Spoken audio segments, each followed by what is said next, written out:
Hare Krishna Maharaj, Dharma Pranam.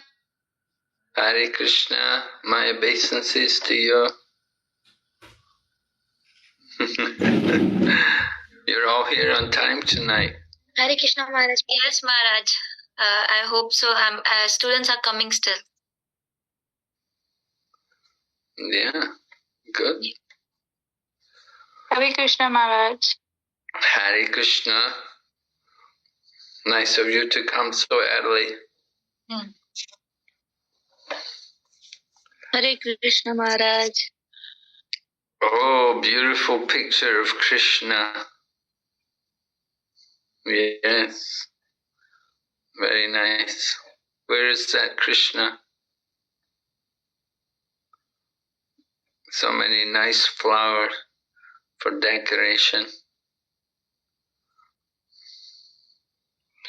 I think there won't be too many flowers in Detroit at this time of the year. Yes, Maharaj, there is no leaves here.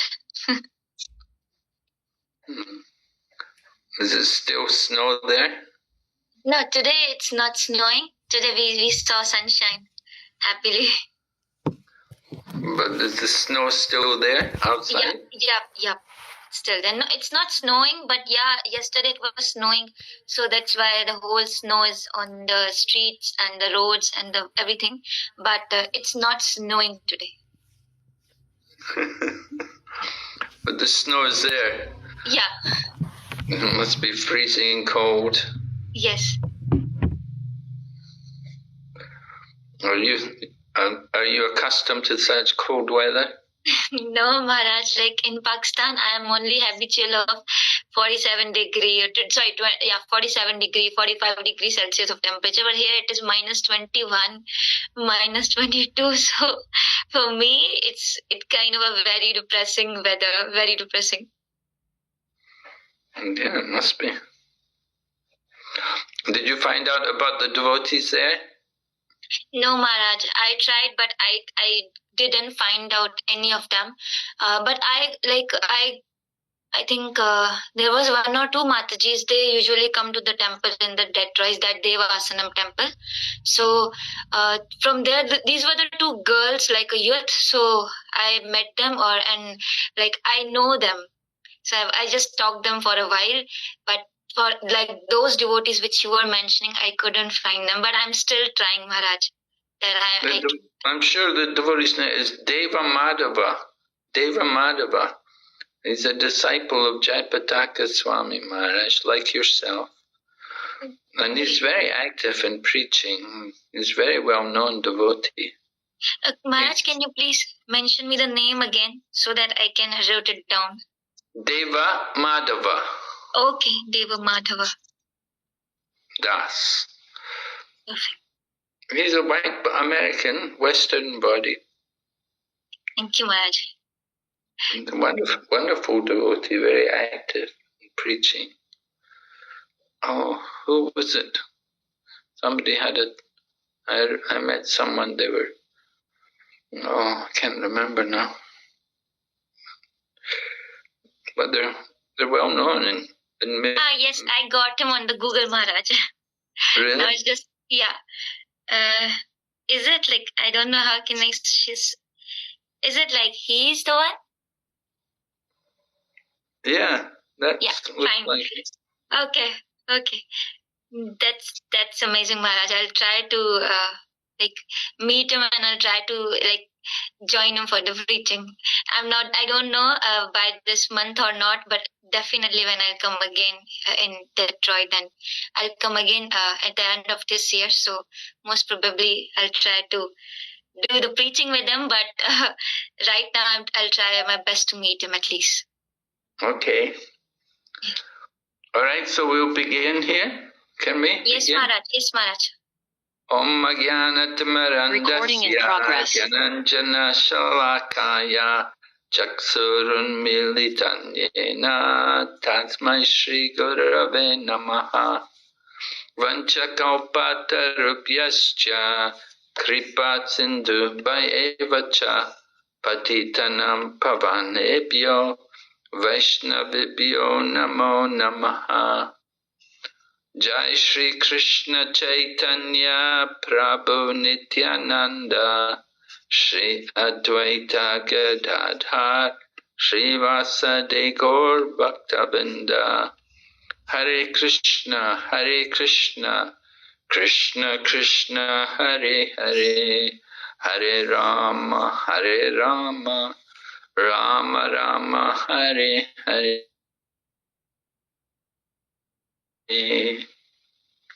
Oh, welcome again to our study of the Bhagavad Gita, and we're on the final chapter of the Bhagavad Gita. Here you can see the title of the final chapter, Conclusion, the Perfection of Renunciation.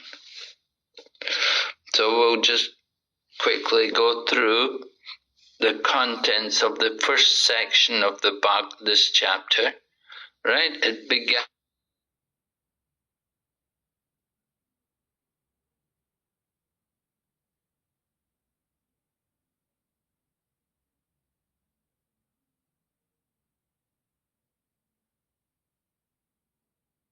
understand, are they the same thing or are they different? And Arjuna addresses Lord Krishna as, O killer of the Kasi demon. Killer of the Kasi demon. Krishna had killed the Kasi demon in Vrindavan, right?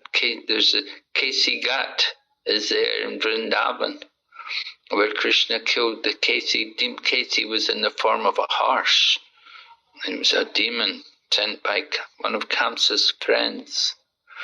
So Prabhupada talks about that in the purport. At the end of the purport, he explains to us why Arjuna addressed Krishna as Kasi Nishudana.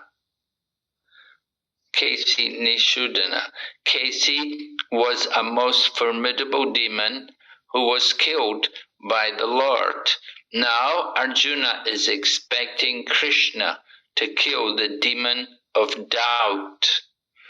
Alright, Arjuna has some doubt. They discussed earlier in the 3rd chapter and the 5th chapter about Tyaga, or renunciation and sannyas. Also Arjuna wants Krishna to just explain it again and finalize everything, take away all his doubts, kill the doubts. So then Lord Krishna begins to reply, and he explains about what is actually renunciation. And that's in the 2nd verse. You can see in the 2nd verse, Lord Krishna says, and giving up the results of all activities is what the wise call renunciation, right? So it's mentioned in the Sanskrit. You can see Sarva Karma Palatyagam. Sarva Karma Palatyagam means giving up the fruit of all your work, giving up the results of all of our activities. This is actual tyaga or renunciation. And then Lord Krishna goes on. He talks about renunciation. He said certain acts should never be abandoned. Sacrifice, charity, and penance. Yagna, dan, and tapa. Yagna, dan, and tapa. Sacrifice, charity, and penance are never to be given up.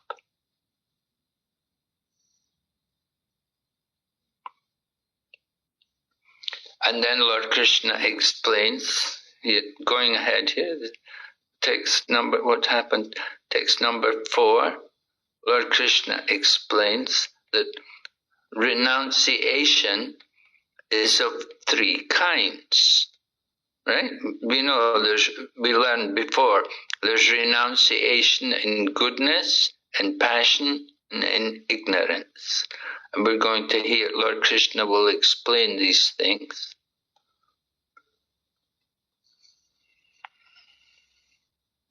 There you can see it. acts of sacrifice, charity and penance are not to be given up. Yajna, dan and tapa.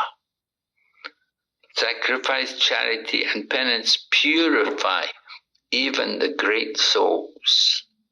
So they should never be given up. And in the purport, Prabhupada talks about how a sannyasi, like Prabhupada was a sannyasi, he's a sannyasi who's in the renounced order of life. He's given up his family relationships. So is he allowed, can he encourage the marriage ceremony?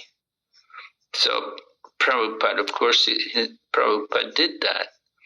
Any sacrifice which is meant for human welfare should never be given up. Vivaha yajna, the marriage ceremony, is meant to regulate the human mind so that it may become peaceful for spiritual advancement.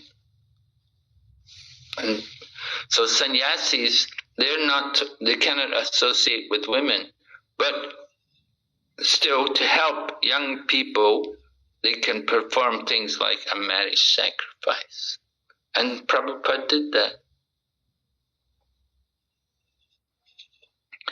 And we talked about charity.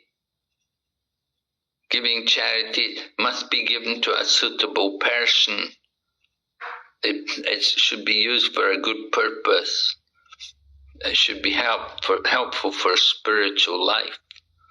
You cannot just give charity to anyone. Person has to be qualified to receive it.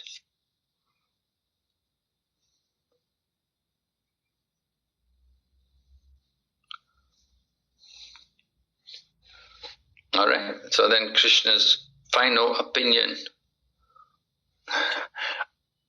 All of these activities should be performed.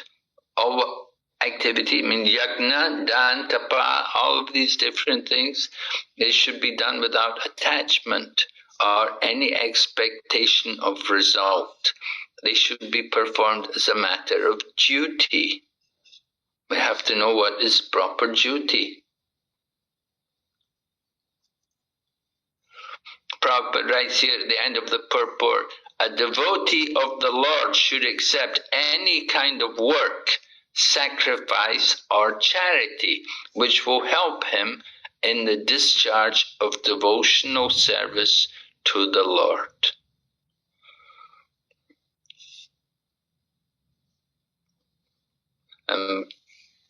We should never give up our work. We should never give up our duty. That would be the mode of ignorance, to give up our work.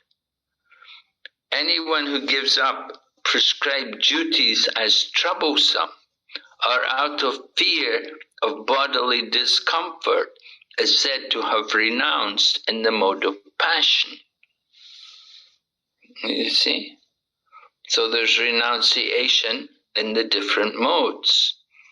And this kind of renunciation in the mode of passion never leads to the elevation of renunciation.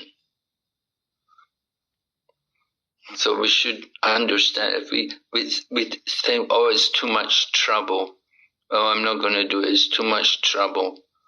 Or, oh no, it's so cold, bodily discomfort. Oh, it's too cold, or it's too hot. That kind of, I'm not going to do it because it's too cold or it's too hot. So that bodily discomfort, that kind of renunciation, that's the mode of passion. It's not a good reason to give up work. So a Krishna conscious person won't be in the bodily platform. Prabhupada writes here, the result of passionate work is always miserable. Right? I told you about that the result of passion, work in the mode of passion is miserable.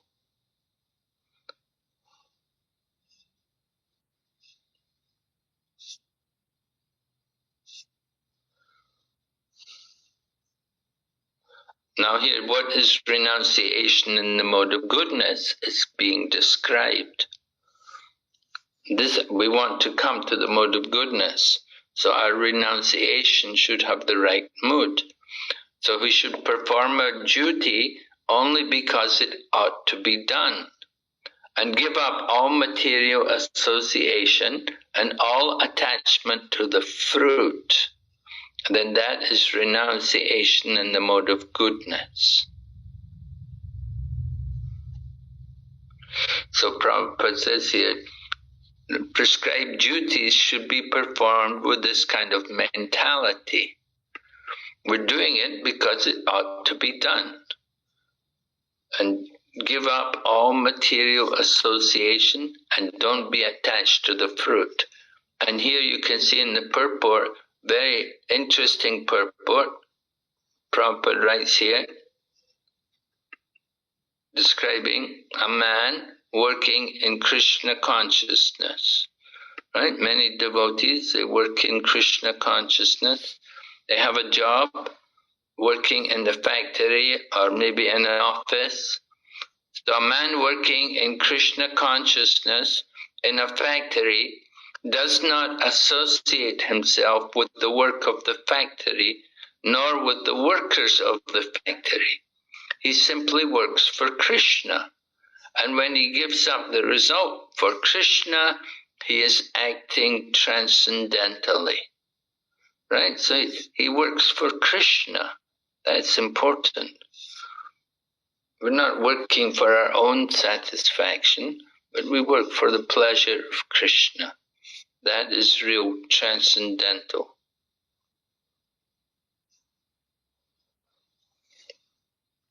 And again, more qualifications for a person in the mode of goodness. He should not be hateful of inauspicious work, nor attached to auspicious work. He has no doubts about work. So this is an intelligent renouncer.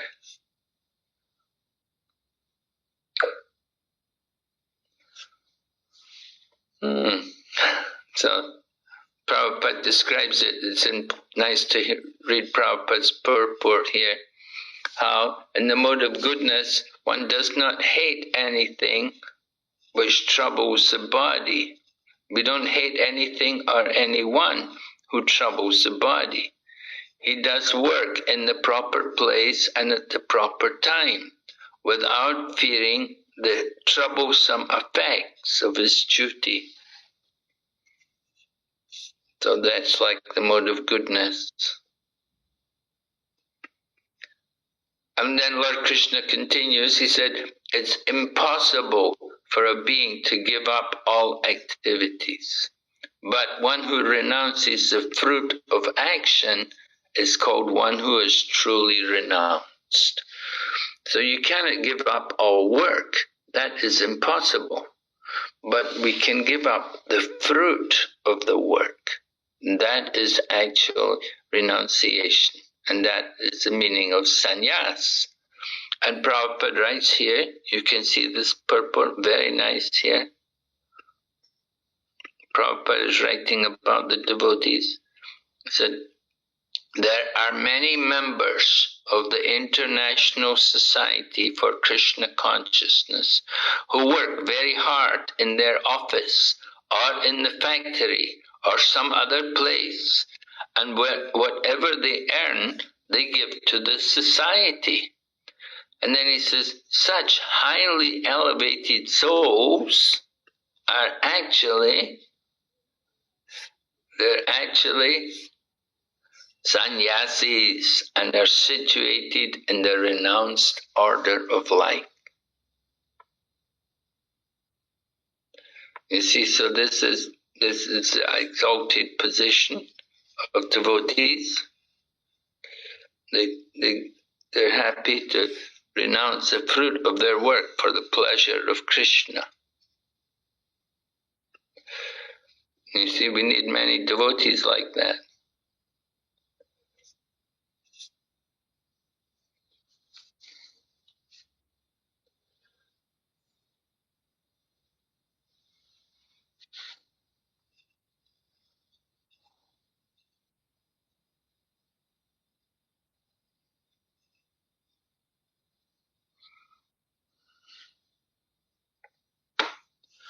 So then Krishna explains about people who are not renounced, then they get reactions. But people who have renounced everything, they don't suffer. They've renounced everything. All right, so that was karma explained up to text number 12. Lord Krishna was explaining karma yoga. Now, verse number 13, Krishna begins to explain about jnana. And he explains there are 5 causes for the accomplishment of all action. Right? We want to, when we're doing something, we want to why was it successful or why was it not successful? Well, there are 5 causes there, right? And the ultimate cause of everything, the ultimate cause, the ultimate control is invested in the super soul here. But there are 5 causes. And the 5 causes are mentioned here.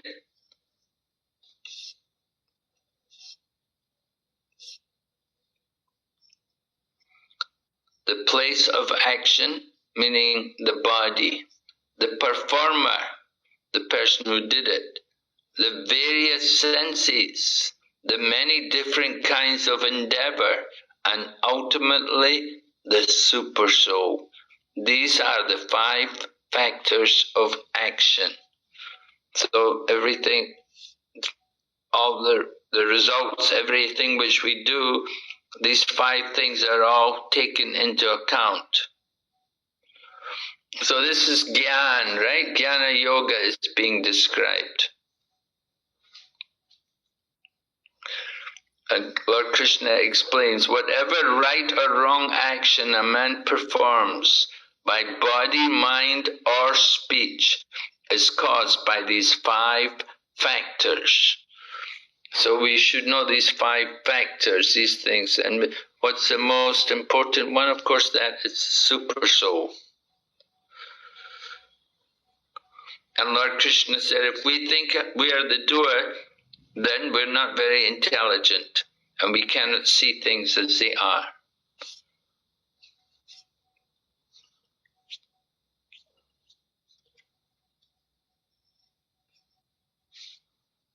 And here, next text, Lord Krishna brings up the topic of fighting and killing.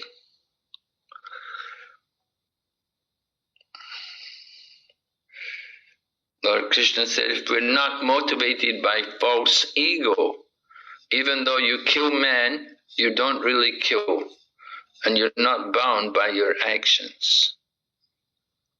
So, you see, Arjuna, he was not fighting because of false ego. He was very careful. He didn't want to be influenced by ego. And that's why he's taking instruction from Lord Krishna before the battle. He wants to be free of any ego before he goes into battle.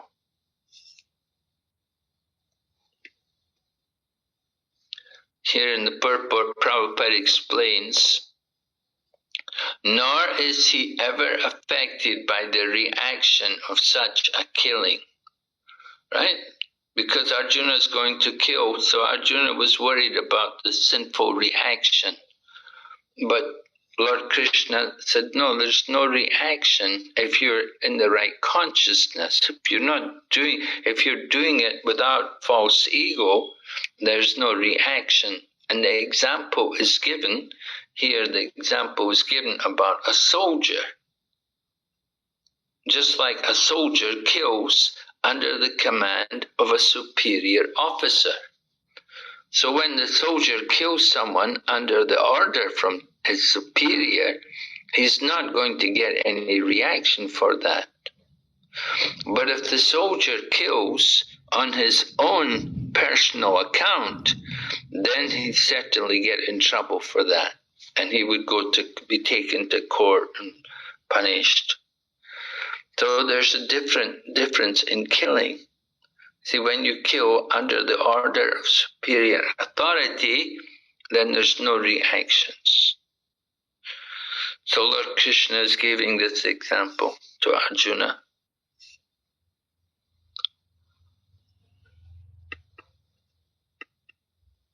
And then more aspects of knowledge, 3 kinds of impetus for daily work, and the instruments of work, all mentioned. 3 different modes of material nature, 3 kinds of knowledge, action and performer of action. Now hear of them from me. And Lord Krishna is going to explain to him, to Arjuna, about different kinds of knowledge. Knowledge in the mode of goodness, right? Then knowledge in the mode of passion. In the mode of passion, you see people differently. In the mode of goodness, you see living entities. You see them undivided. You see their spiritual nature.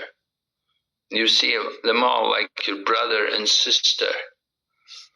They're in different bodies. You don't see the body, you see their spiritual nature.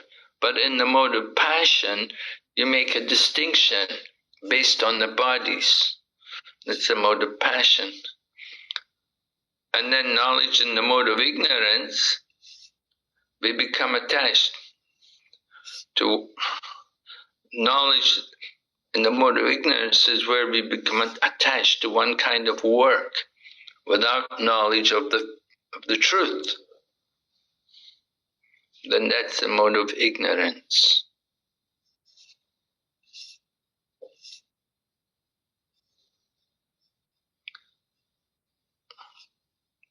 And then working in the mode of goodness, one should be regulated. Actions which are regulated, performed without attachment, without love or hatred, and without desire for fruit of result. Then that is the mode of goodness. Right? We want to come up to the mode of goodness, so we have to hear what is the standard which we're trying to achieve. We should be regulated. Just like in the ashram, it's very regulated. Generally they have lights out at a particular time, and then in the morning lights on at a particular time. Usually like 9:30 lights out, and then 3:30 in the morning lights on. And everyone gets up, takes bath, goes for bath, go to Mangal Arti, like that. And there's regulated lifestyle, regulated eating, regulated sleeping. And we do it without desire for any result. So that is the mode of goodness. We're not thinking, oh, I will get liberation. That's a material desire, if you think like that. So we shouldn't have material desires. The mode of passion, working in the mode of passion, great effort to gratify our senses. It's not good. And here, working in the mode of ignorance, disregard of scriptures, without concern for bondage, and violence and distress caused to others, that's all the mode of ignorance.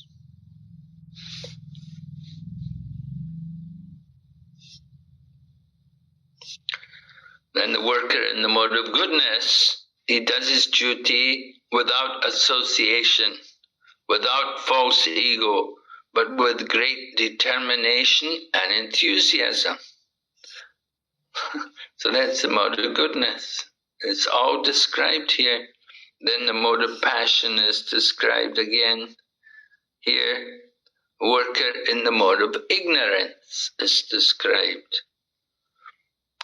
The worker in the mode of ignorance he is always engaged in work against the injunction of the scriptures. He is materialistic, obstinate, cheating, and expert in insulting others. And he is lazy, always morose, and procrastinating. then he is said to be a worker in the mode of ignorance. Right? You don't want to have that kind of attitude, to be in the mode of ignorance. And then Krishna goes on to speaking about understanding and determination also in the different modes. Mode of goodness and passion and ignorance. Understanding. And here you can see text number 31 is describing the difference between religion and irreligion. So that understanding which they're not able to distinguish between religion and irreligion. And they cannot distinguish between the action that should be done and actions that should not. So that's the mode of passion. And then action in the mode of ignorance is where you think irreligion to be religion, and religion to be irreligion.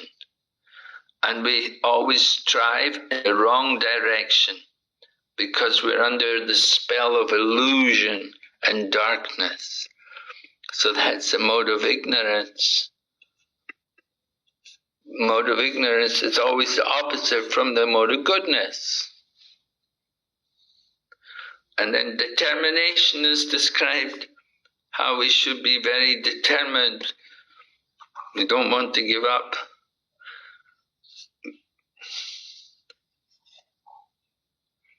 Or at least we should control our mind and senses. And we should be steady in yoga practice.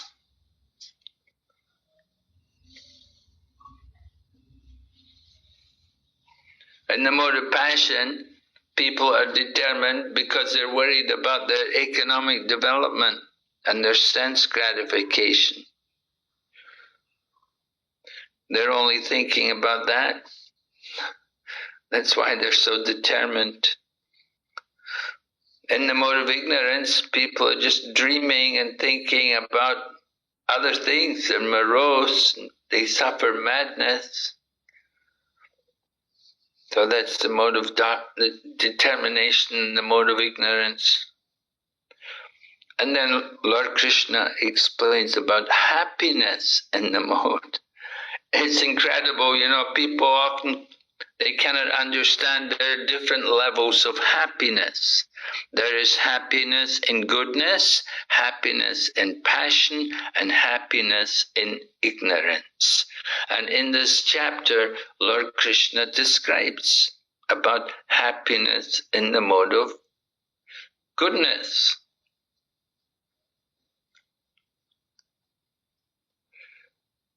Right, so happiness in the mode of goodness, text 37.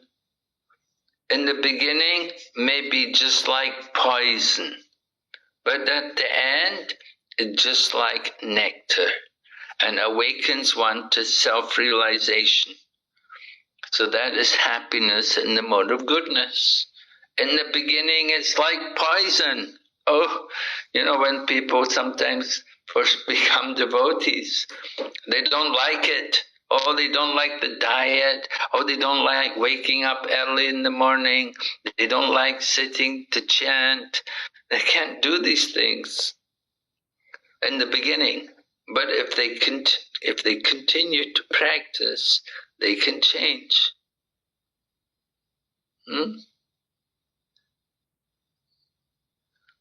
So happiness in the mode of goodness is like that it appears to be poison in the beginning. And here's happiness in the mode of passion. That which happiness is derived from contact with the senses and their objects, and it appears like nectar at first, but poison later on. That's the mode of passion. In the beginning, it's like nectar, but then it changes, becomes just like poison. And we see this particularly, the happiness in the mode of passion. The common example is the relationship between young man and a young woman. And in the beginning they have so much attachment and feeling for each other, so much passion. But then the mood changes after some time, and they start to quarrel and disagree with each other and fight with each other, and the relationship becomes unpleasant and then may even end in divorce. So that's happiness in the mode of passion. There's a lot of passion, and that's why we have a lot of marriages which are based on passion, and they don't last very long. So that kind of relationship should be avoided. And here, happiness in the mode of ignorance. It's delusion from beginning to end, and it arises from sleep, laziness, and illusion. So sleep, laziness, and illusion, they're the results of happiness in the mode of ignorance.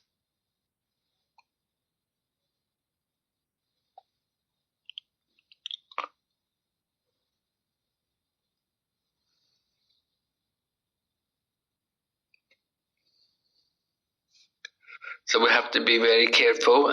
Definitely we'd like to have happiness. It's the nature of every soul. We want happiness, but we often try to find happiness in the wrong ways. We look in the wrong places, or we have the wrong ideas about it. So we have to be very cautious and very careful. And Krishna goes on and said, there's no being anywhere, even the demigods and the higher planets, they're also subject to the three modes of material nature.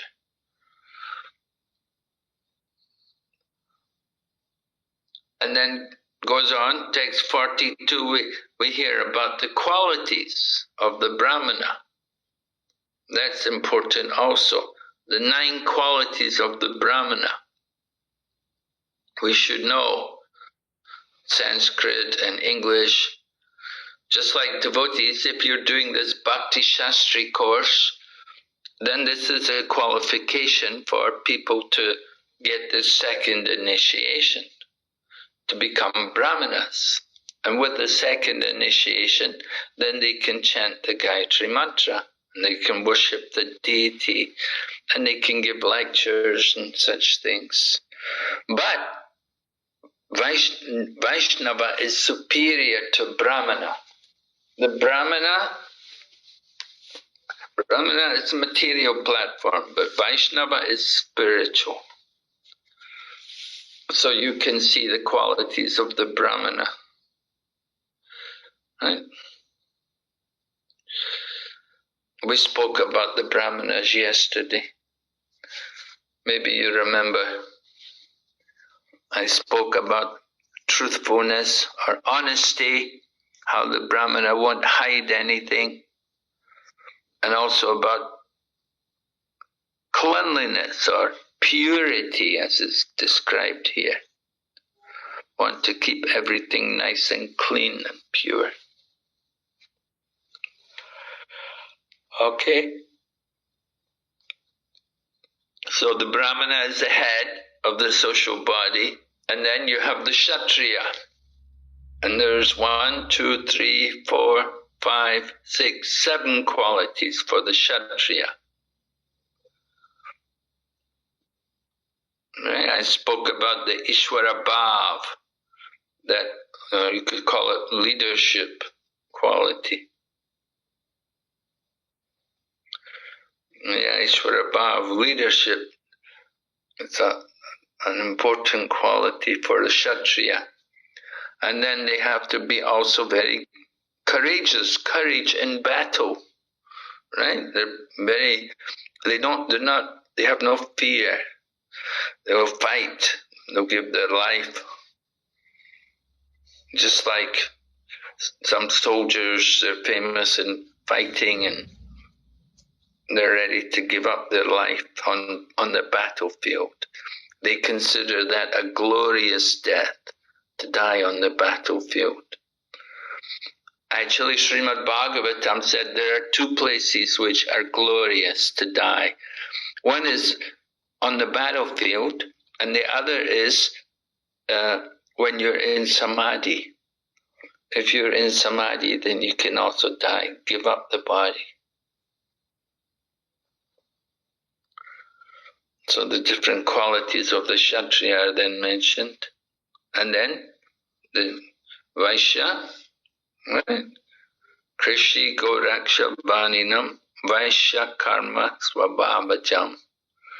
And the Sudra, his job is to do service for others. And Krishna then says, everyone can become perfect by doing these things. You can become perfect by doing your duty.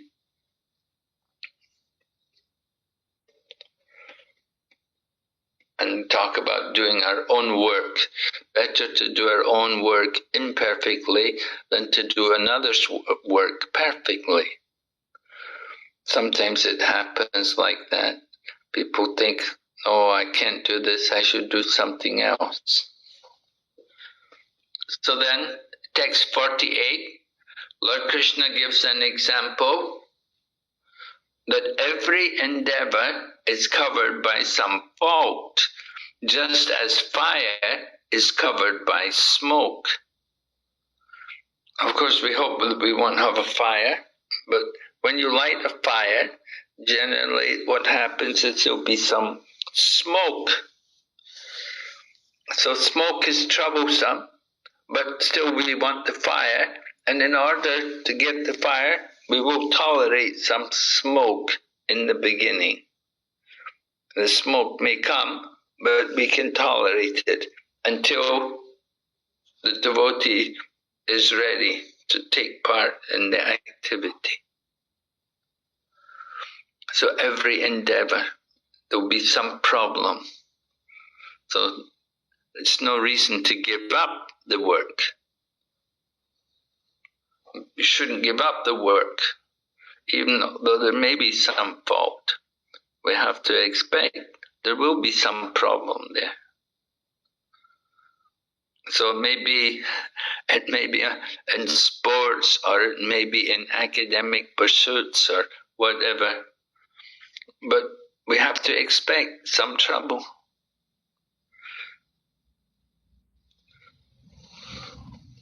And Prabhupada talks about it. Lord Krishna gave the example about smoke coming from a fire. So the smoke is not very pleasing. Prabhupada explains, we should not give up our material occupation just because there are some disturbing elements. Rather, one should be determined to serve the Supreme Lord by his occupational duty in Krishna consciousness. That is the perfectional point. So we have to know how to do things nicely to serve the Supreme Lord.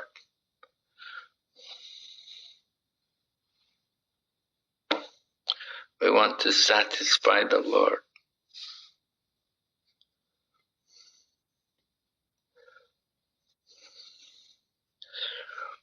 So then Lord Krishna goes on speaking more about jnana and becoming detached, giving up all kinds of thought of enjoyment. And by cultivating that kind of knowledge, you come out ultimately to the level of Brahman. That is the idea, you see, to come up to the level of Brahman. Controlling the mind with determination. You see, not with Krishna consciousness, but just simply with determination. Being freed from attachment. And and hatred also, and live in a secluded place. These different things are all mentioned, many different points about how we can practice or how we can prepare ourselves for self-realization. That's what we ultimately want. We want to become self-realized. So we want to come to that level of Brahman. And you can see text 54, which is a verse which is often quoted. It begins like this: Brahma Bhuta Prasanatma. Prasanatma, meaning a joyful soul. Brahma Buddha, one who sees, who can see everyone, one who sees me or sees the devotees. If you see everyone, see them as a spirit soul, then that's good. If you see everyone as a spirit soul, then you're seeing their spiritual nature. You're not looking at their body. So that's the mode of goodness, to see the spiritual nature of someone. So this text 54, this is like the end of the description of people who have been practicing jnana, to come up to the higher levels of spiritual knowledge. So it mentions Brahma Bhuta Prasan Atma. One who knows the Brahman, then he will be a joyful soul. He will be happy in the joyful soul. We cannot expect people who are just simply Brahma Buddha to know Krishna. Often people on the platform of Brahman, they're Mayavadi, they're impersonalists, and they just want Krishna. They just want to get free of the material energy.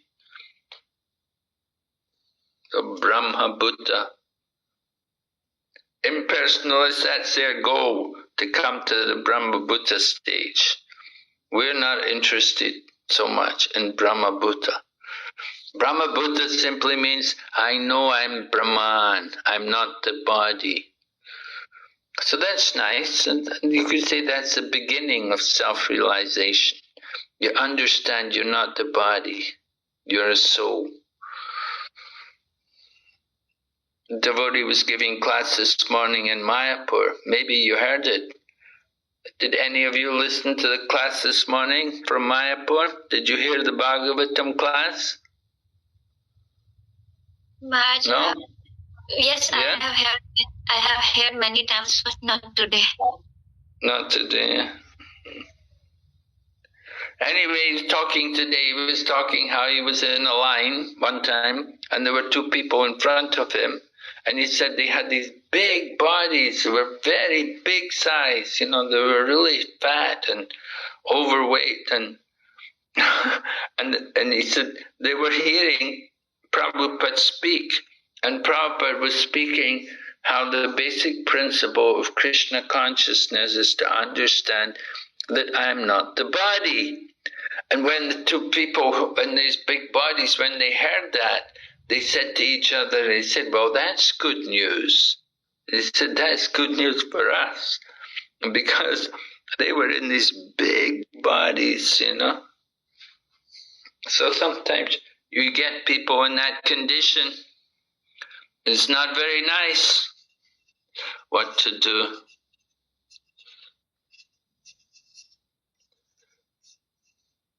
Okay, so how are we doing? We're up to 54, right? So 54, from here, then it begins talking about Bhakti. We're going to hear about Bhakti. We had the revision of Karma Yoga and Jnana Yoga, and then when we heard about performing a duty, prescribed duty, and now we're going to hear about Bhakti. Bhakti Yoga, right? You can see 55 begins with Bhaktya, Bhaktya Mamma Bijanati, right? Only by devotion, Only by devotional service can I be understood as I am. And when one is in full consciousness of me with such devotion, he can enter into the kingdom of God. So this is very exciting, very devotional, very powerful statement by Lord Krishna, that we can enter into the spiritual world by such devotion. Right? I hope you all want to go to the spiritual world, right? Right? Anybody doesn't want to go? Anybody doesn't want to go to the spiritual world? Everyone, right? You all want to go. Vishate, he enters. Yes? You don't want to go, huh? No, Maharaj, I was saying that everyone wants to go. Oh, okay. Okay, so here's how we can go, right? We have to understand Lord Krishna as he is. When we're in full consciousness of Krishna, we can enter into the kingdom of God. So this is a very important verse for us. Krishna is saying that only by devotional service can we understand Krishna. So this is important. And you can see it's mentioned bhaktiya, by pure devotional service. So we want to understand how important that is for us. We definitely want to be able to enter it, to go to see Krishna. Only one who is actually Krishna conscious and can understand Krishna. University degrees are not helpful. Okay? You got that? University degrees are not helpful, Prabhupada says. Some people may be PhDs or whatever, but they may have no devotion. But devotional service is the real qualification. And what Krishna wants, he wants that love. He wants that love, loving service. That is the real thing to get Krishna. That's not, that there has to be that love.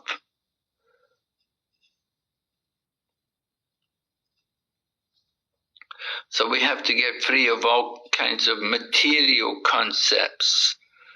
In the material world, there's so many concepts about relationships and what's good and what's bad.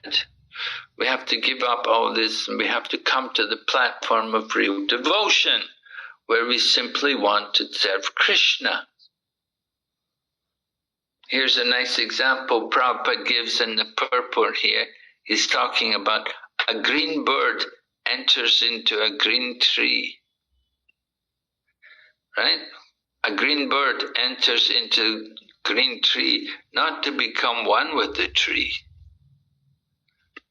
People are thinking, oh, become one, merged. But the green bird, and you can see in Vrindavan, if you go to Vrindavan, you'll see there's many green birds there, parrots. They're green colors, usually. And they fly into the trees, and then they'll come out when they're ready. When they think nobody's there, these parrots will come out of the windows, and they will want to eat the fruit.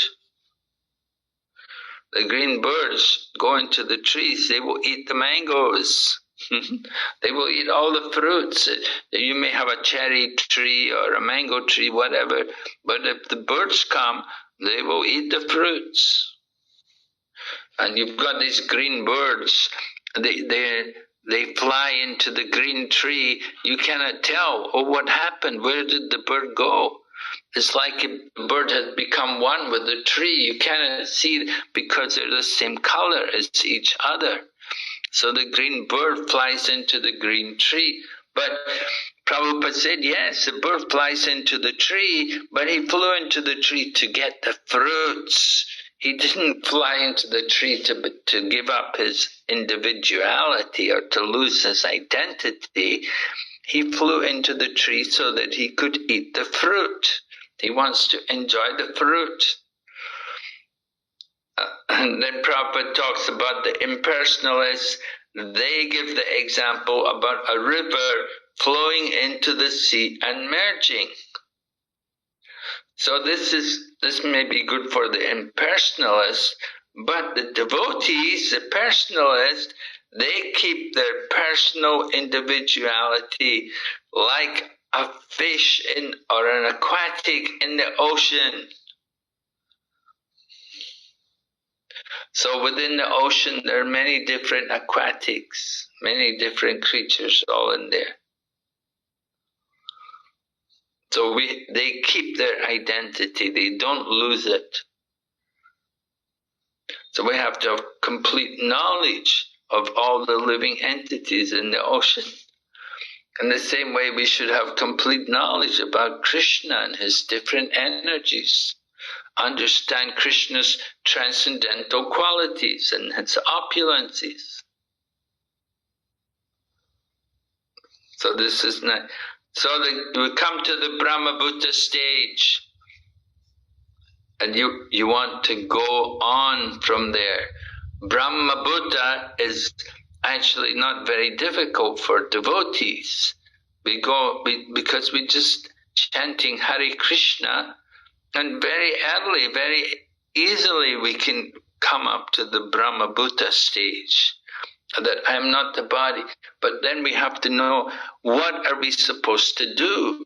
What are the activities of Brahman? What are we supposed to do? Now that I know I'm not the body, I'm a soul, what am I supposed to do?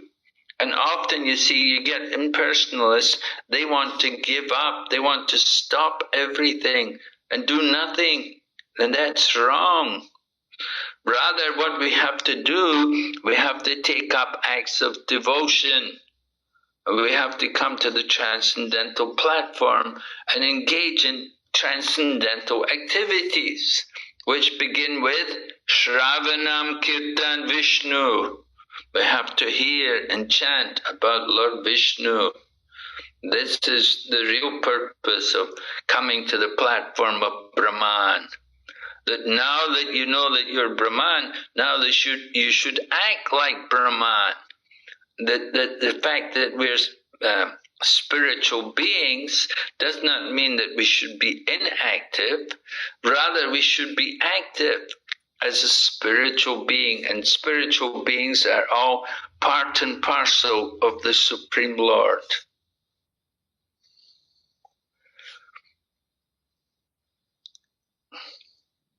So like this, we have to understand the position of the living entity, right? So Brahmabhuta is just the beginning.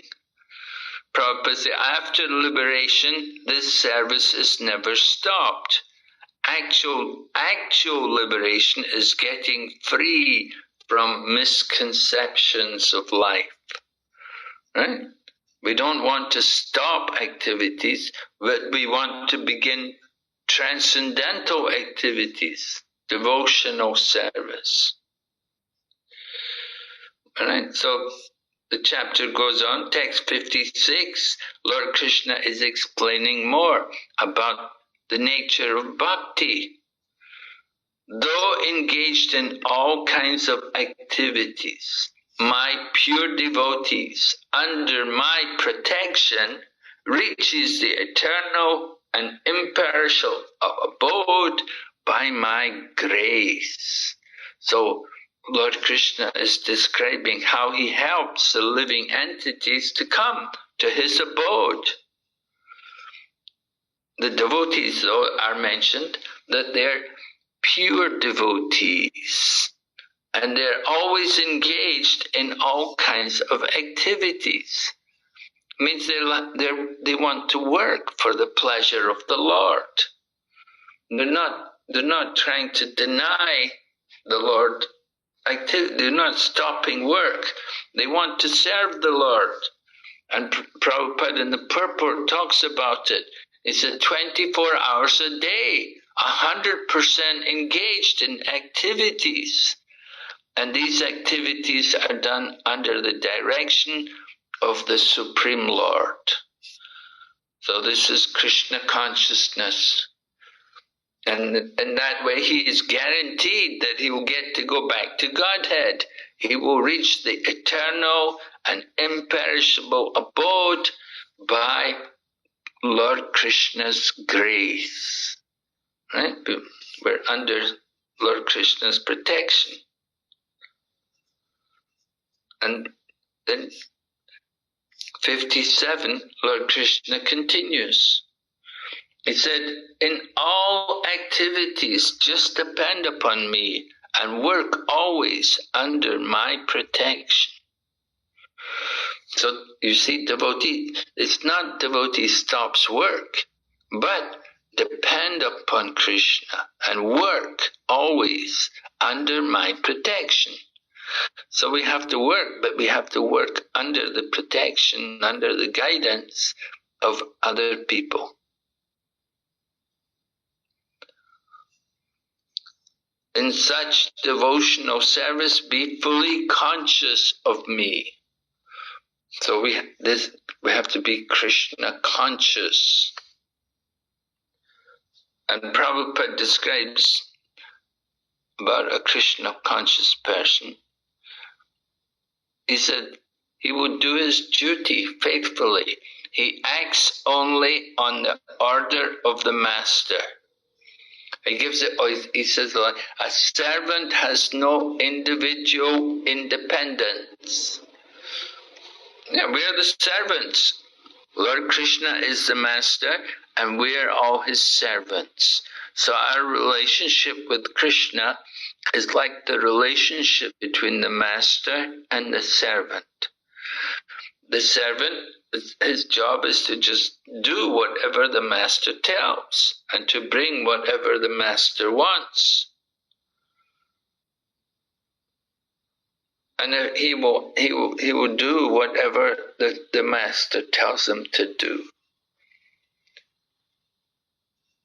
The servant doesn't worry about profit or loss. Servant doesn't mean he has to, we have to get more money, we have to do something else. There's too much work here for me. The servant will point out, the master will say what he wants, and the servant will he will do whatever the master tells him. Arjuna was acting under the personal direction of Krishna. But then Prabhupada raises a question. What about when Krishna is not present? Then how should we act? So Prabhupada says, according to the direction of Krishna in this book, as well as under the guidance of the representative of Krishna, then the result will be the same. Right? So Prabhupada's instruction, there's Prabhupada's Vani and Prabhupada's Vapu. The instruction is the Vani and Prabhupada's physical form is the Vapu. So in the absence of the Vapu, the Vani is there, the instructions are there, and we should follow them. That is Krishna consciousness.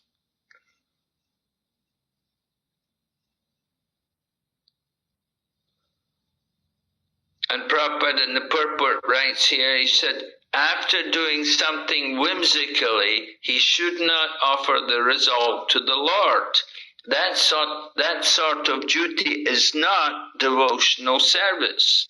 One should act according to the order of Krishna. This is a very important point. The order of Krishna comes through the disciplic succession. So we have to follow the orders of the spiritual master who is in disciplic succession.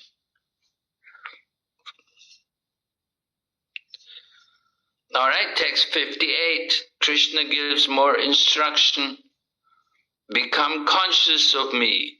You will pass over the obstacles of conditioned life. So, if we're conscious of Krishna, we'll pass over the obstacle. What happens if we're not conscious of Krishna? If Lord Krishna said, if, however, you do not work in such consciousness, but act through false ego, not hearing me, you will be lost. So this is the problem. We will be lost. The one who's in Krishna consciousness, he always looks after his friend's comfort.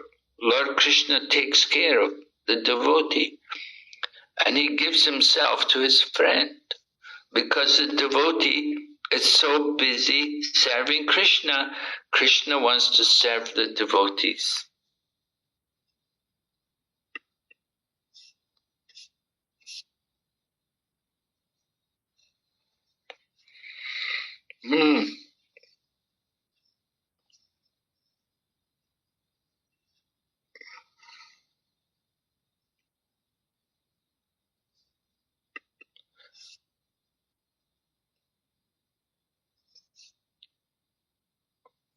And then text 59. If you do not act according to my direction, Lord Krishna is speaking, and do not fight, then you will be falsely directed. By your nature, you will have to engage in warfare. So Lord Krishna is pointing out Arjuna's nature. Arjuna is a Kshatriya. His nature is he likes to fight. If there's a fight, he's happy. He doesn't mind, he's not afraid of war. He will be engaged in war. Of course, Arjuna was worried. He didn't want to kill his teacher and grandfather. He was worried about that. But still, Arjuna's nature is going to fight. He has that Shakti, that potency, that he's a fighter.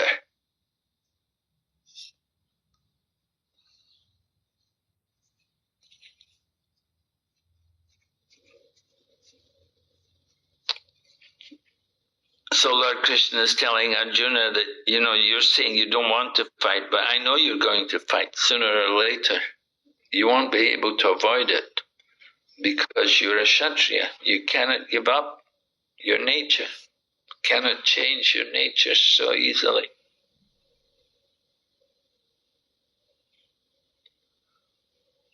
Okay. That's Arjuna's swabhava. His swabhav, his own nature, is to be a Kshatriya. So Lord Krishna is telling him, he said, under illusion, text number 60, under illusion you're declining to act according to my direction, but compelled by the work born of your own nature, you will act all the same. So this is the law of nature. We cannot stop work. Everyone is influenced in different ways, and we're going to act according to our nature. But if we can do something under the direction of Krishna, that is the best thing. To act under the direction of Lord Krishna. So does Lord Krishna direct everyone? Yes, you can see text 61. Lord is in everyone's heart, and He's directing everyone. We're on the machine. The body's like a machine, the material energy. And the Lord is in the heart, and He's directing all. He knows the desire, He knows our mood, He knows our nature.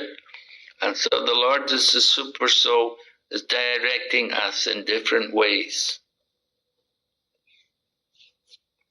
All right? Here you can see Prabhupada gives an example. He said, a person seated in a high-speed motor car goes faster than one seated in a slower car. The living entities, the drivers, may be the same. Similarly, by the order of the Supreme Soul, material nature fashions a particular type of body to a particular type of living entity, so that he may work according to his past desires. So we get the body according to our qualification. Krishna knows our desires. So Prabhupada gives the example. Somebody's got the high-speed motor car and somebody's got the slower car. No, somebody's driving a tuk-tuk and somebody's got the big sports car, which can go really fast. So different kinds of cars, different natures of people.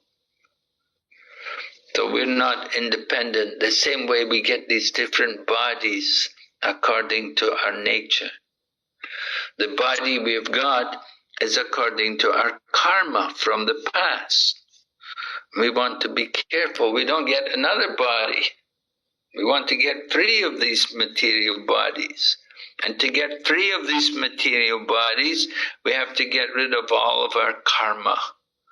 And we can do that by simply taking shelter of Krishna. And here you see, text 62, Lord Krishna said, surrender unto him. By his grace you will obtain peace and the supreme and eternal abode. So this is very nice. You want to get freedom from the material energy. We have to surrender to Krishna. And we can go back to Godhead by surrender.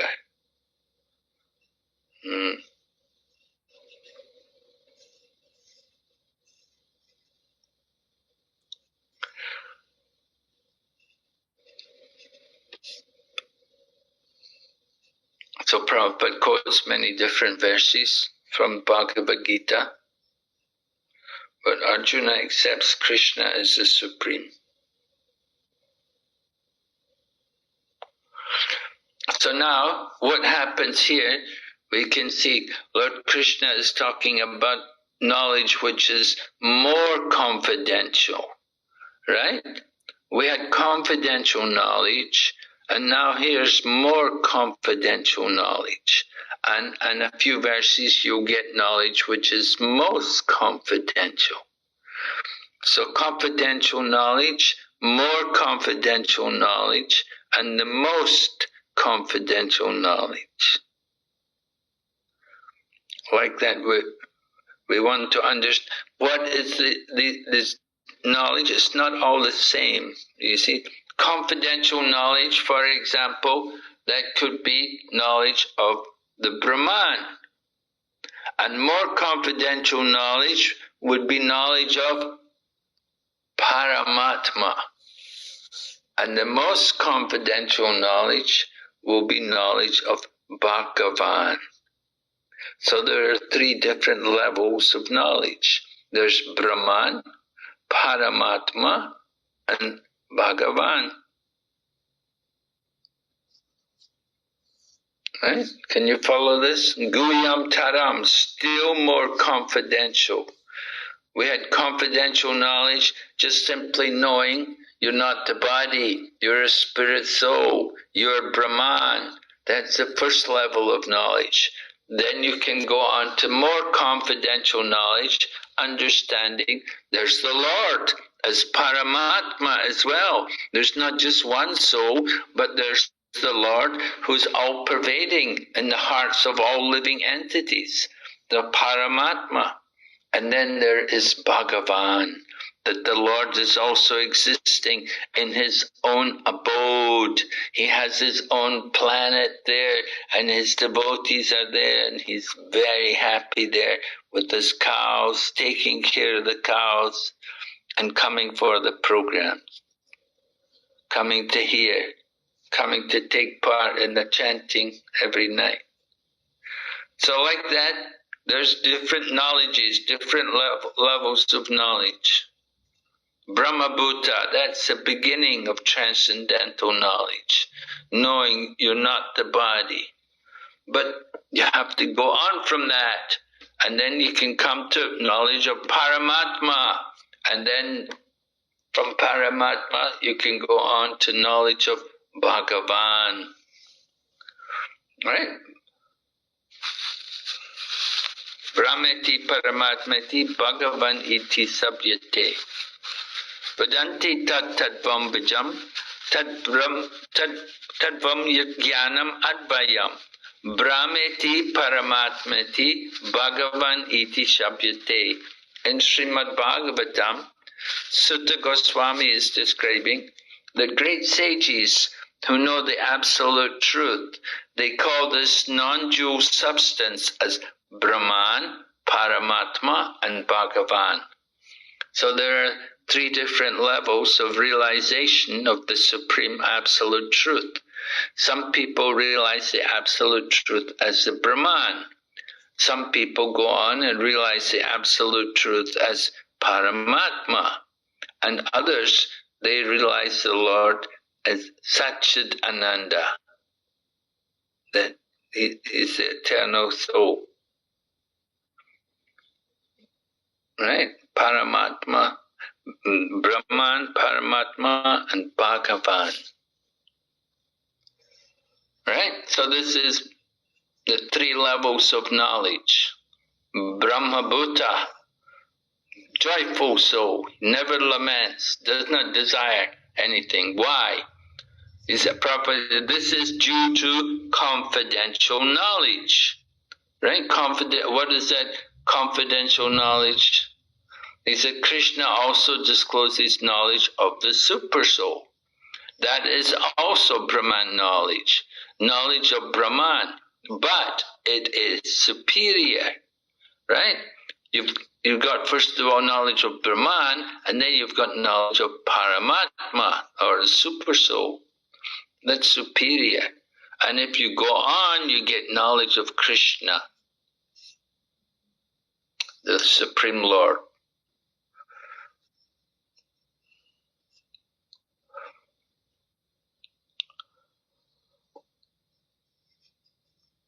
So Arjuna is getting this kind of direction. Okay, are there any questions so far? Hare Krishna Maharaj, I have a question. Yes. Maharaj, I have a question from the purport text 18.10 and from the verse 18.13 or maybe 14. So as Prabhupada mentioned in the purport that a Krishna conscious person does not hate anyone or hate anything which troubles his body. And then we see from the verse 13 to 14 that one who is free from the false ego, they see that there are 5 reasons of the doer. So I have a confusion, like many confusions regarding this. Say for example, if a person harms us intentionally or hurts us intentionally, then how can we take the responsibility of that thing if ultimately the cause of the doer is super soul? The one confusion is that. And the second is that what happens with that situation if somebody hurts us and still we try to tolerate them, but at last we stop trusting them. We have some trust issues with those things. So what, like, is that those trust issues are because of the lack of spiritual advancement or something else? And also how to understand like the difference between the forgiveness and the foolishness, because sometimes we forgive and that comes out our foolishness. So this is my confusion. Well, you have a lot of confusion. Yes, Maharaj. Well, first of all, your first question was, what was your first question? Was it about everything is caused by the super soul? No, it's not all. Huh? My confusion was that super soul is also the one of the cause for if a person is doing something. Yes, it's one of the causes. But it's not the only cause. Yes.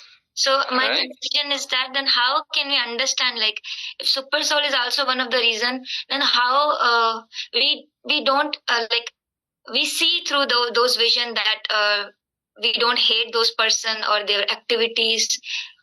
So yeah. Yes. Well, we should understand person does activities and so on. They may do something which doesn't please you or which is not very nice to you.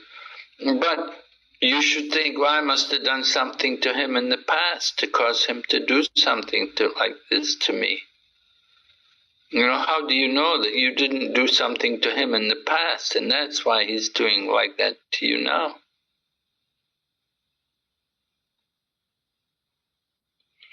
Right? That's one way to understand it.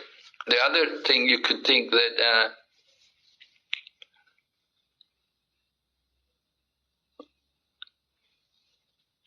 whatever happens, it's not by chance. There must be some reason for it.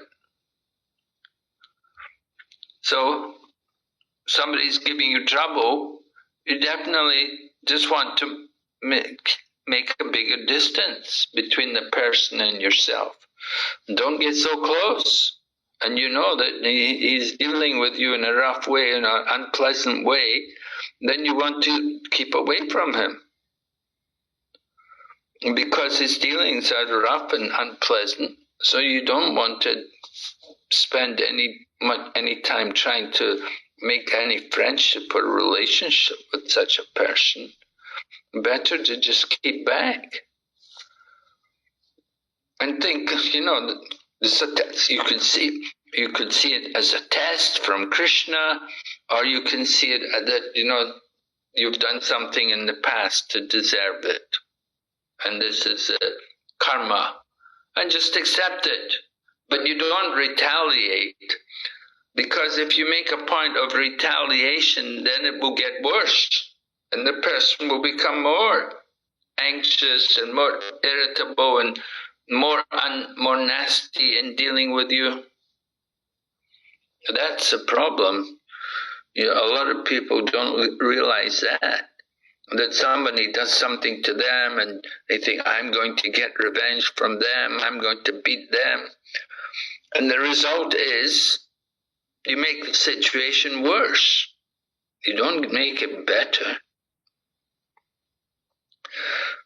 But one devotee said, if we try to get revenge, then you may justify it by saying an eye for an eye, a tooth for a tooth.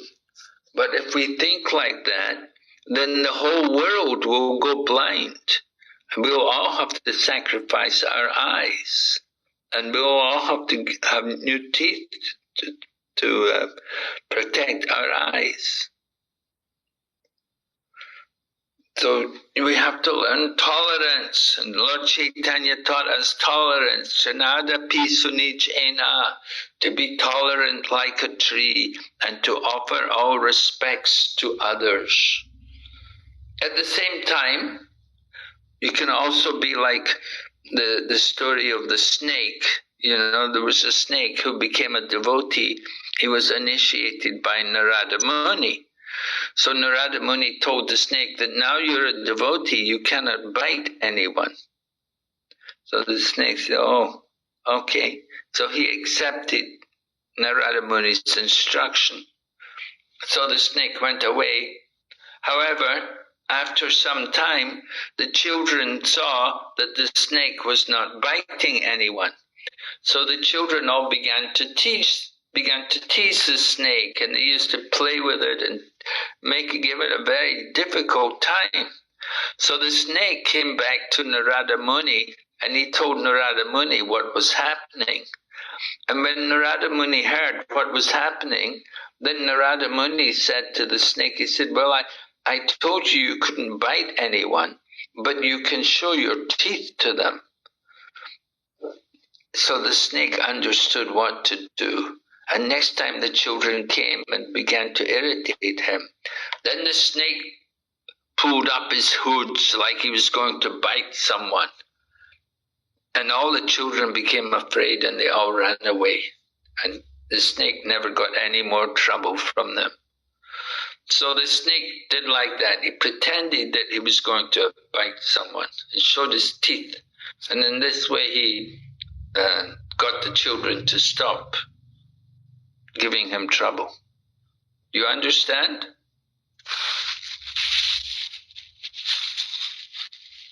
Yes. Did you get it? Do you understand the story? You know, either you can tolerate, or if you cannot tolerate, then you can, pretend you're going to do something drastic or something, but don't do it, just pretend. You have to deal with the situation in the proper manner. It's not easy. But as devotees, we're tolerant. In general, we try to tolerate. Lord Chaitanya, when people were threatening him, Lord Chaitanya took sannyas.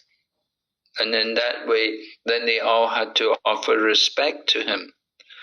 Lord Chaitanya begged, when he was chanting the holy names, somebody told him, no, you shouldn't be chanting this, you should chant the names of Krishna, you shouldn't chant the names of the gopis.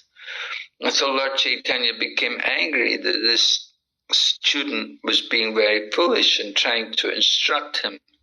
And Lord Chaitanya chased him with a stick. So then all the students got angry and they all wanted to beat Lord Chaitanya. So Lord Chaitanya thought, I've come to deliver them. If they're going to beat me, then they'll all go to hell. It will be very bad. So Lord Chaitanya thought, in order to help them to respect me, I should become a sannyasi. So he took sannyas. And Lord Chaitanya was a very strict sannyasi. Of course, that's only one reason. There were many other reasons why he took sannyas. But, you have to think. People are giving you trouble. You can tolerate. If you can tolerate, very good. Sometimes if you tolerate long enough, then they get fed up and they don't disturb you anymore. And they just leave you alone. Right? You understand? Yes, Maharaj. Mm-hmm. So, thank you.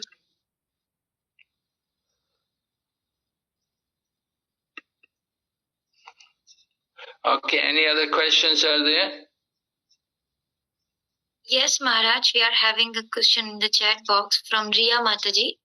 She is saying, Hare Krishna Maharaj, I have a question that what is false ego and how to be free from false ego? Oh, what is false ego? So false ego is to think, I am the proprietor or I am the doer. We're thinking this belongs to me or I did this. We're thinking ourselves to be the proprietor or the doer of activities. Yes. And so how to get rid of false ego? We have to establish pure ego. You see, the false ego is contaminated ego. So you want to have you cannot just simply take away ego and become egoless, but we can have pure ego. And the pure ego is to understand that I am a spirit soul and I am the servant of Lord Krishna. Nitya Jivarswarupahaya Nitya Krishna Das. In the Bengali they say like that. The position of all living entities is to be a servant of Lord Krishna. Lord Krishna is the master and we are all his servants. So pure ego is to serve Lord Krishna. Or you can also serve Lord Krishna's devotees. That is also pure ego. To be the servant. We are the servant of the servant, right? We say, be the servant of the servant of the servant. Many times the servant. That is how we get rid of the false ego. That's how we come to the platform of pure ego. Seeing ourselves as the servant, not the master, not the doer. We give the credit to Krishna. I told the story before about the one man who was cooking for the devotees. He was an elderly man, and he would come and he would cook prasadam, and then he would serve the prasadam to the devotees. And devotees, they said, your prasadam is so good, your cooking is so nice. Right? Do people tell you that? Are you girls nice cooks? Are you cooking nicely? Yeah, if you cook nicely. Anyway, this one man, he was an elderly man, and he was a brahmachari, he'd never married, and he was cooking at the temple, and he was serving to the devotees. The devotees were praising him, that, Babu, your cooking is so nice. And he would say, if it tastes good, then thank Krishna. But if it's not good, then you can blame me. So that is pure ego, right? If it tastes good, we say, thank you, Krishna. It's Krishna's mercy. We're the other way. When it tastes good, we say, I did it. And when it tastes bad, we say, oh, Krishna's mercy. Oh, I forgot to put the salt, or I put too much salt. Oh, Krishna's mercy. No. We should, the real ego, the pure ego, is to give the credit to Krishna and take the blame for ourselves if it's not done nicely. So, like that, it's the pure ego. Just like desires. Desires, we cannot be without desire. But we can purify desires. We want to have pure desires, not sinful, not desires for our own sense gratification, for our own greed or our own lust. But we want to desire for the service of Krishna, desire in relation to devotional service. So that is good. It's the same way ego. Our ego also should be in proportion to our spiritual dimension. Right? Our material dimension, how big are you? Maybe you're 5'8" or something.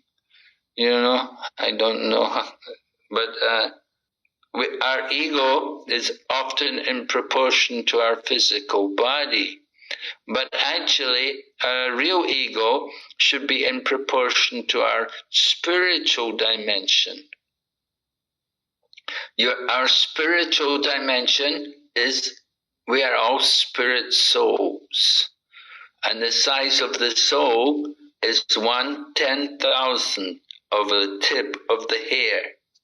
So very small, very tiny. Our ego should be in proportion to our spiritual dimension. You shouldn't be thinking, I'm 5'8" or on whatever, how many kilos you are, I don't know. I'm 40 kilos or whatever. And your ego is in proportion to your physical body. But that's false ego. The real ego will be in proportion to your spiritual dimension. So Lord Chaitanya teaches about that, and he said, Amanina manadena. Offer all respect to others and don't be anxious to take respect yourself. Be always meek and humble and ready to offer worship to others.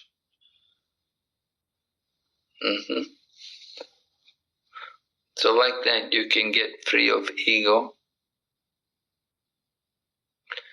by more chanting, pure chanting, without offense. All right, is that a hand up? Somebody's got their hand up. Is that a question there? Yes, Maharaj. Varsha Mataji. Hare Krishna Maharaj, I am confused between actions or intention. Just like if somebody is working in the suppose mode of passion, but their intention is not connected with that work, and they want to come to the mode of goodness, but are not able to. So, are their actions still in the mode of patience or ignorance? They're not able to come to the mode of goodness? Why not?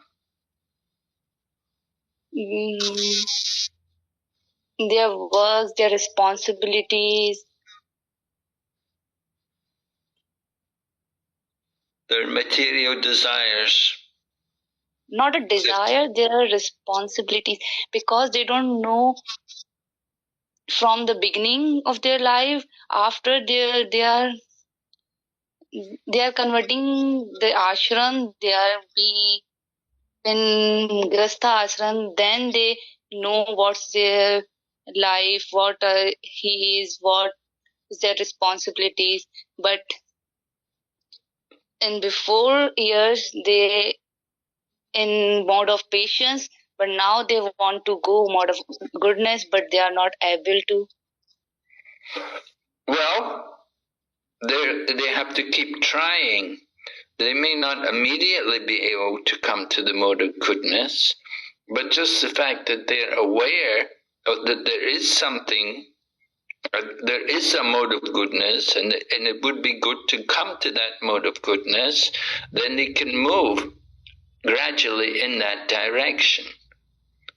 So that consciousness is the intention, and the desire to come to the mode of goodness is good. And it can happen gradually if they keep thinking about it and making some efforts, making some adjustments. They can come to the mode of goodness.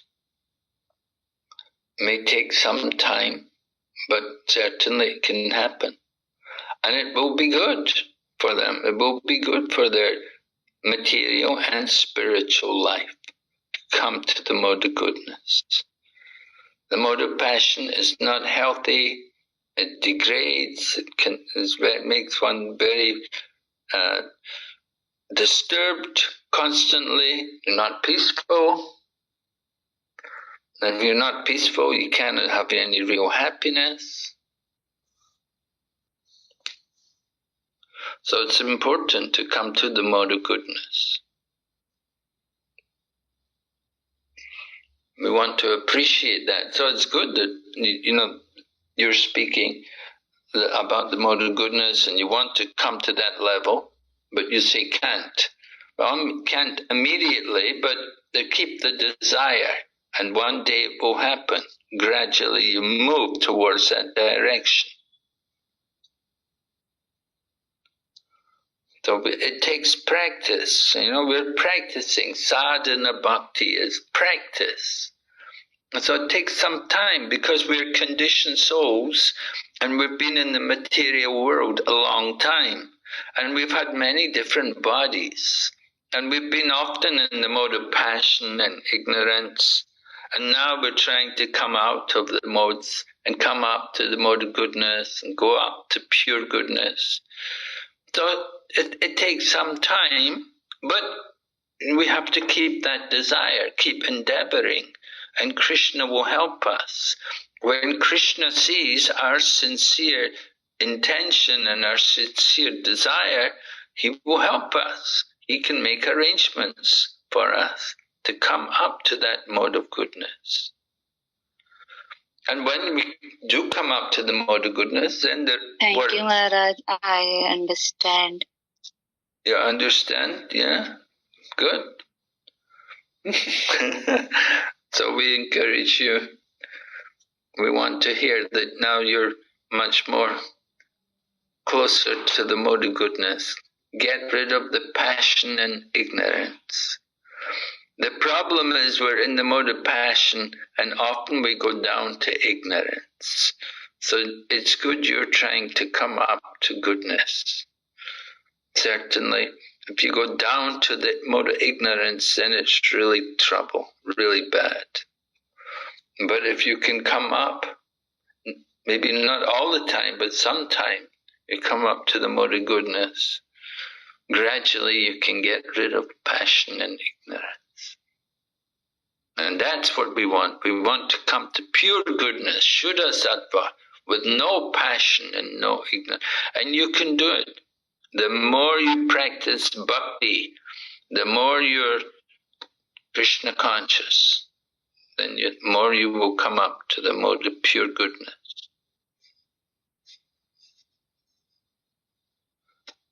And chanting is very important. Yes, any other questions?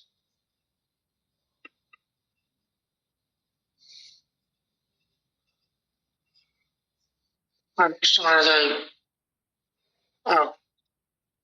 Krishna Maharaj, I apologize for our insolence at times.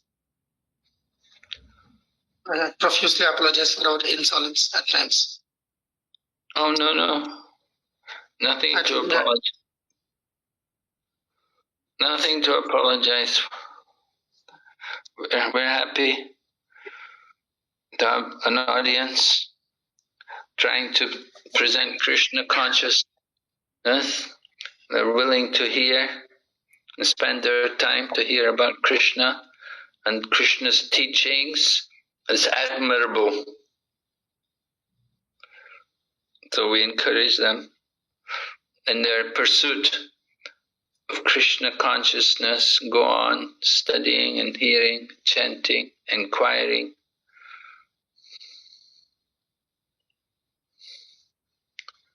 Thank you, Maharaj. Thank you for your appreciation. You know, I was reading your Bhakti, your manual about the Gayatri mantra. Yeah? I was Yes, reading. Maharaj. Yeah. How did you find that? Yeah, I got a copy of it, yeah, and I've been looking through it now. You were saying about Gora Mantra, that the Gora Mantra is not, that it's from the past, that it from the time of Mahaprabhu and from before that also, the Gora Mantra, is it? Yes, Maharaj. Like I did some research on that. Actually, it was quite not funny. Actually, at that time, it was like giving me sleepless nights because it mentioned or it referred to a book which I couldn't find. Actually, that such a book doesn't exist. Only later on did it, like by Krishna's mercy, dawned upon me that the name of the book was incorrect. The book existed, but the name that was quoted there in the origin, in some source, was like incorrect. Then I found that book. It was in a manuscript form on archives, and there I found the mantra, Klim Gauraya Namah. So the mantra is not a manufactured mantra. The mantra is indeed part of it, one of the tantras, Urdhva Amnaya Tantra. That's the book. So I remember that. Wonderful. Yeah, it's not a manufactured mantra. That was in fact, I mean, I don't know whether this platform, but there's one book. Still we can see it around in Mayapur selling around. The book is called Advaita Prakash.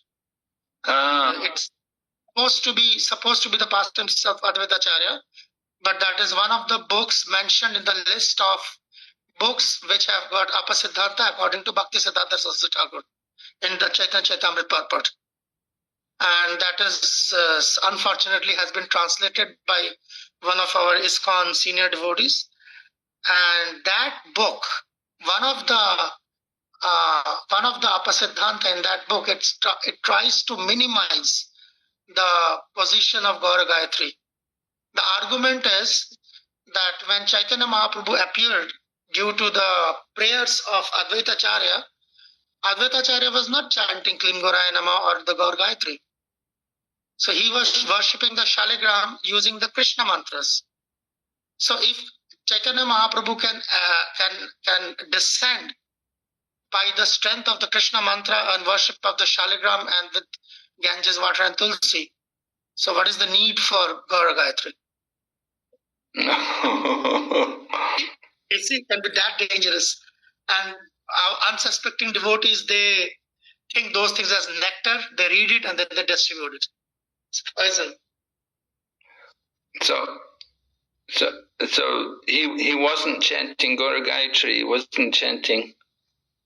Yeah, because at that time, like, the mantra didn't manifest, the deity didn't manifest. But Shivananda Sen was chanting. That's later on. Oh, that's later on, when Shivananda Sen's chanting. Later on. Yes, that's later on. Advaitacharya is like old enough to be his grandfather. So but I thought you said even before Mahaprabhu, the mantra was there. Even before. Yeah, it was there, was not, yeah, obviously it was there, but it was not used. But it was there in the Shastra. In the Shastra. That's why we find in the Shastra. Because that is yes, Maharaj. Sorry, Maharaj. I'm sorry, Maharaj. And how was Shivananda Sen using it then? Did he take it because of Lord Chaitanya Mahaprabhu? Somebody must have given that mantra. Maharaj, actually, how does this mantras, like after the time of Mahaprabhu, how did this mantras got introduced? That still is a mystery. Because we understand that although we are coming from Madhva Sampradaya, these mantras are not chanted in Madhva Sampradaya. So, as I understand, the only logical conclusion would be Mahaprabhu gave them, just as the worship of Gaurnitai or worship of Mahaprabhu's deity was introduced by Mahaprabhu himself. So, otherwise, you see, I've got so many pastimes. Vishnu Priya getting a deity of Mahaprabhu, then Gauridas Pandit getting a deity of Gaurnitai.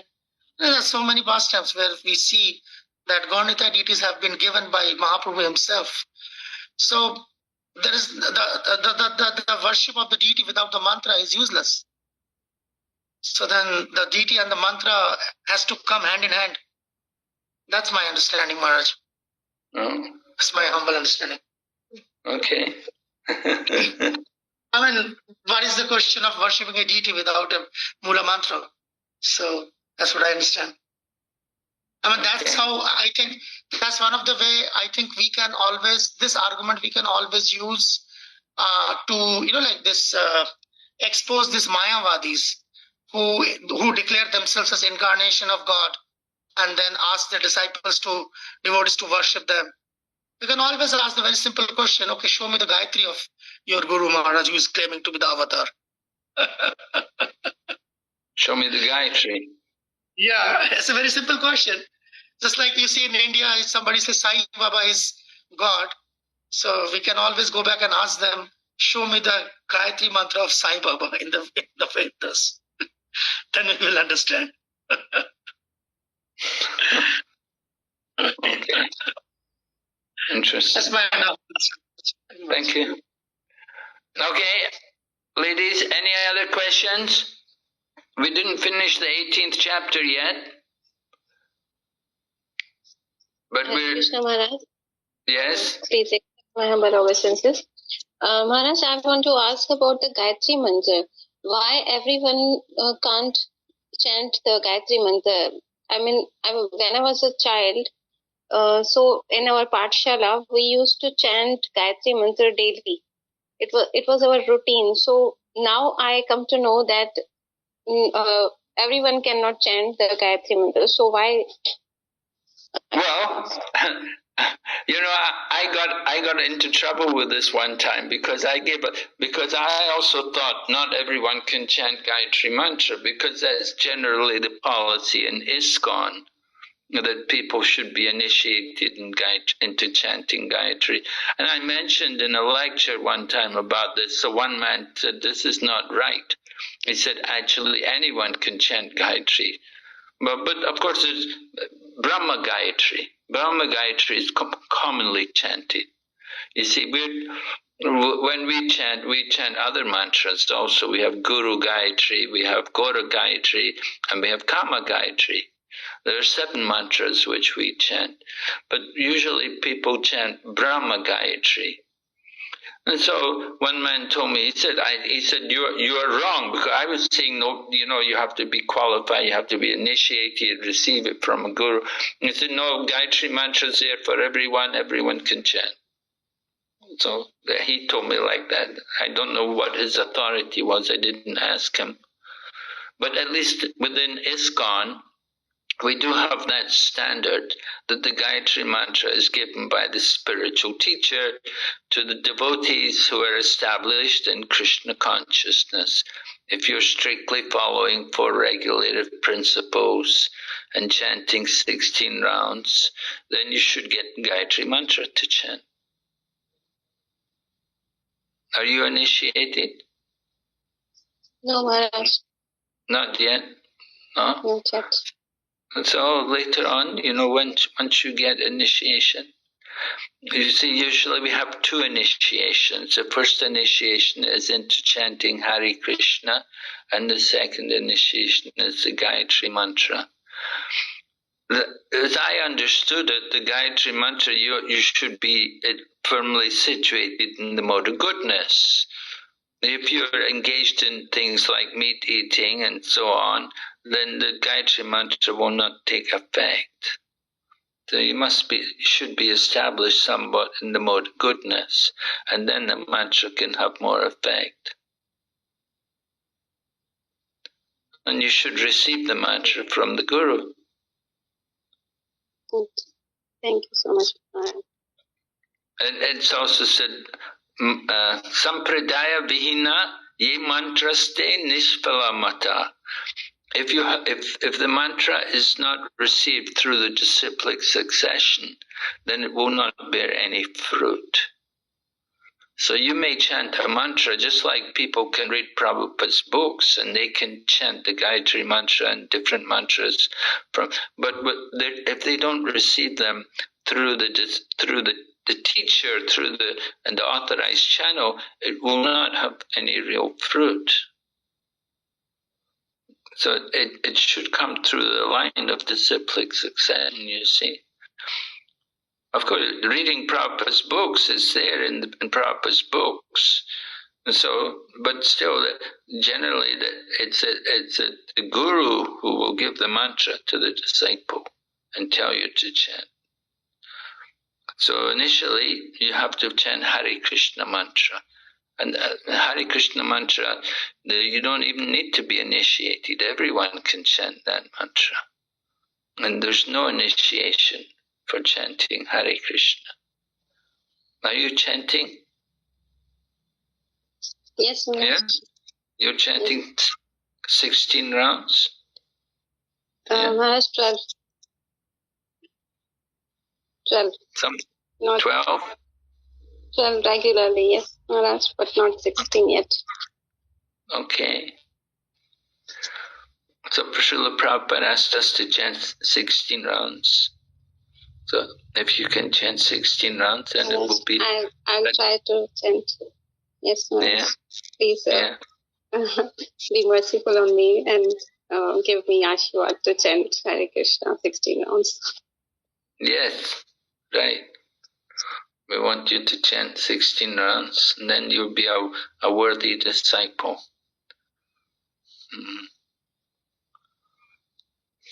All right, any other questions? No? Okay, so we'll come back tomorrow night. We'll finish off this chapter. Yes? Sorry, interjecting you again. There's a devotee here, one of the very sincere participants of the Bhakti-Shastri. His name is Rohit Kaurani. He's here, and today it is his birthday. Maharaj, if you kindly bless him, Maharaj. Where is he? Rohit Kaurani, yeah, he's here. It's his birthday today. Hare Krishna, Maharaj. Yes, Hare Krishna, Rohit Prabhu. Well, may Krishna bless you on your birthday. May you be blessed never to take birth again, right? May you never have to come back in this material body. That's the real blessing we want. Of course, as a spirit soul, you're eternal. You have no birth. And you know, the spirit soul never takes birth, never dies, but the material body. So we're celebrating the occasion of your body. So may Krishna bless you. May your body, your next body be a Satchidananda body. Right? Not a Hare Krishna. Srila Prabhupada. Okay, Srila Prabhupada ki jai. Go back to Vrinda ki jai. Vighna Narasima Maharaj ki jai. All the to his Narasima Maharaj. Thank you, Maharaj. Hare Krishna. Hare Krishna. Hare Krishna Maharaj.